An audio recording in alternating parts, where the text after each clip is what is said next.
Le cabinet du président de l'Assemblée nationale serait-il devenu un Far West? Difficile de répondre à cette question. Toutefois, on est tenté de penser que s'y déroule quelque chose de pas catholique. En effet, le jeudi 9 novembre 2023, l'on a assisté à une série de publications de documents officiels du président de l'Assemblée nationale sur les réseaux sociaux, provoquant une vague d'indignation et de contestation. Tout d'abord, l'arrêté présidentiel numéro 2023-13-10-AP-AN portant nomination de responsables au cabinet du président de l'Assemblée nationale, suivi de l'arrêté présidentiel numéro 2023-13-11-AP-AN nommant un chef de secrétariat particulier du président de l'Assemblée nationale. Tous deux documents signés du PAN, mais surtout lus aux 17h du poste national de la CRTV en fin d'après-midi du 9 novembre 2023. Seulement quelques heures plus tard, l'on va assister cette fois-ci à un retournement de situation avec un virage à 190 degrés. Un autre arrêté du PAN vient semer le trouble. Il s'agit de l'arrêté présidentiel numéro 2023-13-11-AP-AN reportant les dispositions des arrêtés présidentiels numéro 2023-13-10-AP-AN et numéro 2023-13-11-AP-AN du 9 novembre 2023 portant nomination de responsables au cabinet civil du président de l'Assemblée nationale. Une situation qui vient porter un coup à l'image de la Chambre basse du Parlement et réveillant ainsi du fond de sa tombe la question de l'incapacité du président de l'Assemblée nationale à assumer ses fonctions. Il faut dire à cet égard que, de la vie de ces temps, le très honorable Kavaye Djibril est depuis peu pris dans les taux, sinon dans les serres, de son actuel directeur de cabinet. Car ce dernier s'est illustré par un certain type de comportement, donnant l'impression que c'est lui qui gère désormais le patriarche de Mada. On se souvient encore de sa récente sortie largement relayée sur les réseaux sociaux, où il signifiait, pour paraphraser, que l'Assemblée nationale était leur affaire. D'autres, cependant, au regard des récents événements, soulignent que le député du maillot Sava est un pion manipulé par deux camps, à savoir celui de l'actuel directeur du cabinet et du prétendu nouveau. Car comment comprendre ce virevoltage vécu le 9 novembre 2023 et pour saler l'addition, un communiqué radio-presse, cette fois-ci signé toujours du même président de l'Assemblée nationale et le même jour vient clore les débats. Le communiqué précise que le PAN n'a procédé en aucune manière à une quelconque nomination au sein de son cabinet. Ceci est l'œuvre des individus sans foi ni loi qui ont imité sa signature, mais qui tirent donc les ficelles au sein du cabinet du président de l'Assemblée nationale qui voudrait, si besoin en était encore, de rendre les cheveux blancs au patriarche plus qu'il n'en a. Affaire à suivre.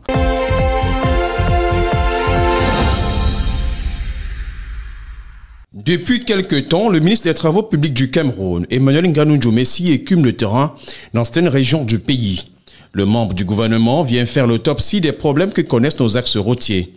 Que ce soit sur la nationale numéro 3, Yaoundé-Douala, la nationale numéro 5, Douala-Bafoussam, passant par la route Douala-Boné-Popa, sans oublier les régions du nord-ouest. Le MINTP y a fait des descentes ou est en voie d'y aller. Ce dernier voudrait, au regard de ce qui précède, aider les Camerounais à passer de bonnes fêtes de fin d'année, à moins de justifier le budget. Est-ce donc un réveil du MINTP au regard du nombre d'accidents enregistrés ces jours du mauvais état de route? 2 semaines après qu'il a été s'enquérir de l'évolution des travaux du chantier Bikokon-Konsamba, pont du Cam et sur l'axe Douala-Boné-Popa, le ministre des Travaux publics est annoncé de nouveau ce 14 novembre 2023 afin de voir comment le bouchage de trous et autres travaux en régie se sont effectués sur cet axe qui relie le littoral à l'ouest. Toutefois, on a envie de comprendre les réelles motivations des récentes descentes du MINTP sur le terrain, quoique nous avions tenté de les évoquer. Puisque le Cameroun connaît de véritables problèmes de route entre chantiers engagés à un point fini sur tous les axes routiers, ou presque sont accidentogènes.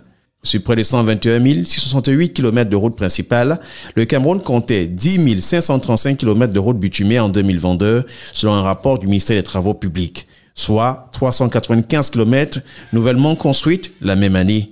Néanmoins, le gouvernement voulait faire un peu mieux cette année. Pour ce qui est de 2023 qui s'achève, Emmanuel Nganou Messi faisait une prévision à 700 km de route bitumée. Mais à date, on a bien peur de ne pas atteindre cet objectif. Aussi, quelle formule donc pour avoir des infrastructures routières de qualité à la hauteur des attentes du peuple camerounais? Peut-être que la solution se trouverait dans la politique routière mise en place par les pouvoirs publics, sinon sur le casting de personnes.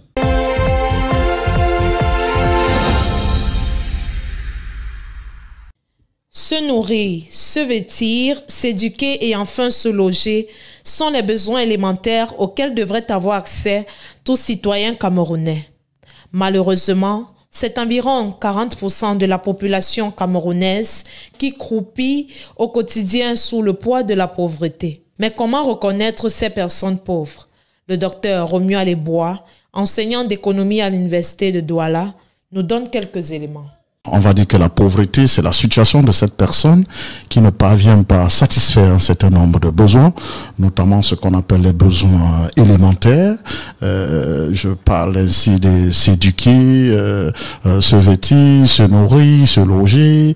Lorsqu'on ne parvient pas à satisfaire ces besoins fondamentaux-là, généralement on peut être considéré comme quelqu'un de pauvre. Parlant donc des indicateurs qui peuvent, n'est-ce pas, émailler, n'est-ce pas, de la notion de pauvreté, je voudrais dire ici que j'ai énoncé ça tout à l'heure.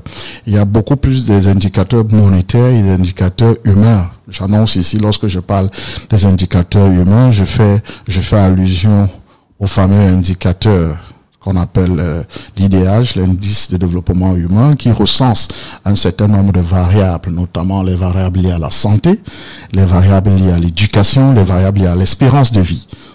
Telles sont les variables qui peuvent expliquer, n'est-ce pas, ou bien qu'on peut s'appuyer, n'est-ce pas, pour définir, n'est-ce pas, le niveau de pauvreté dans un pays.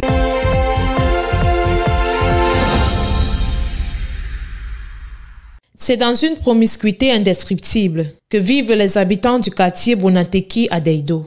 Entre déchets ménagers, eau qui ruisselle et maisons en état de délabrement, les riverains du dit quartier ne savent plus où mettre la tête. La communauté internationale, célébrant ce 13 novembre la journée mondiale des pauvres, l'occasion nous est donnée de toucher du doigt les réalités de ces personnes. C'est compliqué d'avoir un truc pour manger, trouver le travail, c'est pas facile.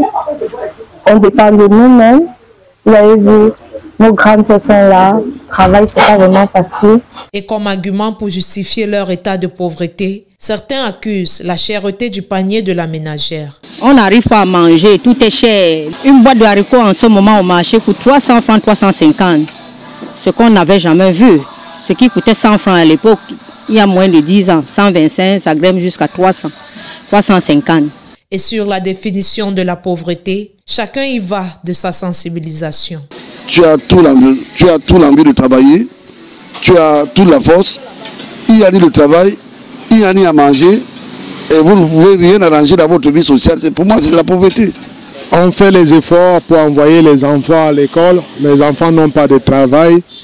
Moi-même, nous-mêmes, on n'a pas de quoi faire. Les autres meurent dans les hôpitaux à cause de la pauvreté parce qu'ils n'ont pas de moyens pour se faire traiter. En clair, il existe des signes indicateurs présentant la situation financière d'un individu.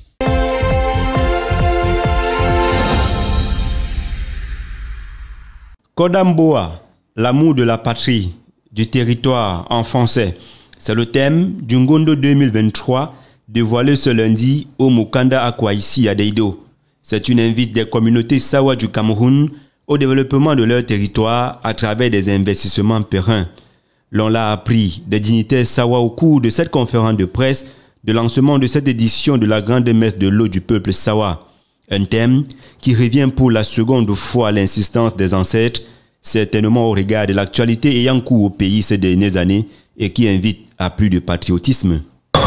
Alors, tout d'abord, sachez que le Ngondo a été profondément touché par les événements qui se sont passés à Manchou. Si l'aventure vous vous êtes rendu compte que le Ngondo ne s'est pas déplacé en personne, c'est parce que matériellement et pendant peu de temps, cela a été difficile. Nous sommes en contact avec nos frères, comme vous savez, que ce sont nos frères Sawa.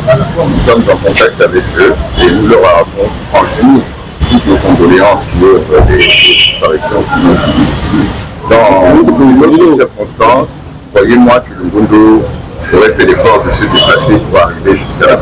Maintenant, c'est vraiment les événements et les circonstances qui n'ont pas permis que cela puisse se faire. Le Ngondo, qui est en voie de devenir patrimoine mondial à travers l'UNESCO, est un moment de communion, de partage et de méditation entre les fils Sawa du Cameroun. Et c'est à dessein que sa caravane fera le tour des cantons du Vori et ceux environnants pour prêcher l'amour, la concorde et surtout le patriotisme. Cette édition, présidée par Sa Majesté James Ekwala Isaka, chef supérieur du canton d'Eïdo, marque la relance effective des activités du Ngondo après les perturbations des 2 dernières éditions du fait de la Covid-19. L'apothéose aura lieu en début du mois de décembre prochain avec la course des pirogues, la finale de la lutte traditionnelle et la plongée de la vase sacrée qui délivre le message des dieux de l'eau.